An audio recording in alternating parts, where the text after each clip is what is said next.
ঝিলাম পাকশালাতে আপনাদের সবাইকে স্বাগত। বন্ধুরা, এখন প্রচণ্ড গরম পড়ছে আর তার সঙ্গে চলছে পাকা আমের সিজন। আর এই গরমের মধ্যে আমরা সবাই কম বেশি সামার ড্রিঙ্ক নিয়ে থাকি। গরমে প্রাণ ঠান্ডা করা জাস্ট 2 মিনিটে আমের লাচ্ছি এবং আমের জুস কিভাবে বানাচ্ছি চলুন দেখে নেওয়া যাক আমার আজকের এই ভিডিওতে। এই রেসিপিটির জন্য 3টে পাকা আম নিয়েছি।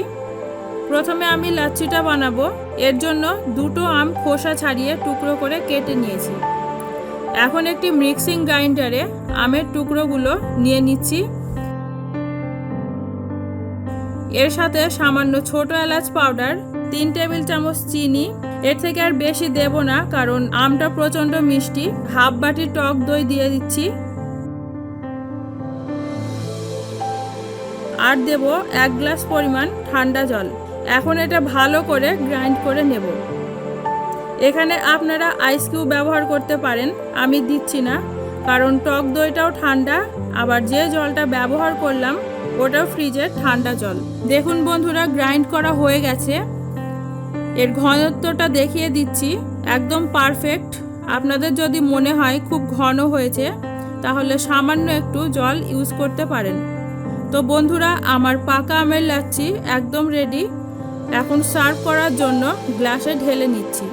দেখুন বন্ধুরা, কতটা সুন্দর লাগছে দেখতে, আর এটা দেখতে যতটা সুন্দর খেতেও ততটাই সুন্দর লাগে।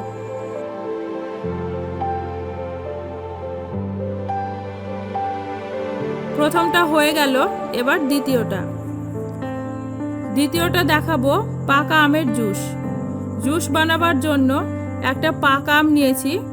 এখন খোসা ছাড়িয়ে আমটি কেটে নেব। আম কেটে নেওয়া হয়ে গেছে। একটি মিক্সিং গ্রাইন্ডারে কেটে রাখা আম, হাফ চা চামচ বিট লবণ, 2 টেবিল চামচ চিনিটা আপনারা বুঝে দেবেন যে যতটা মিষ্টি খেতে পছন্দ করেন, আর দিচ্ছি 1 গ্লাস ঠান্ডা জল। এবার এটি ভালো করে গ্রাইন্ড করে নেব। গ্রাইন্ড করে নেওয়া হয়ে গেছে।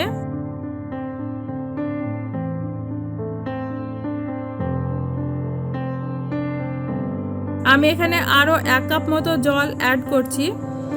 এবারে ভালো করে মিশিয়ে নেব। তৈরি হয়ে গেল পাকা আমের জুস।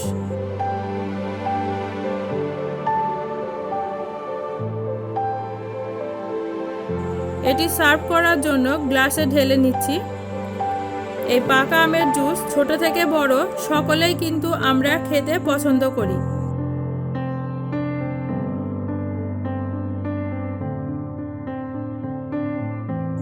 উপর দিয়ে একটু পুদিনা পাতা দিয়ে দিচ্ছি। এখন দেখতেও এটা খুব সুন্দর লাগছে, আর পাকা আমের জুস খেতেও খুবই ভালো লাগে। তো বন্ধুরা, আমার আজকের এই পর্বে 2 ধরনের সামার ড্রিঙ্ক বানানো হয়ে গেল। আপনারাও বাড়িতে বানিয়ে দেখবেন।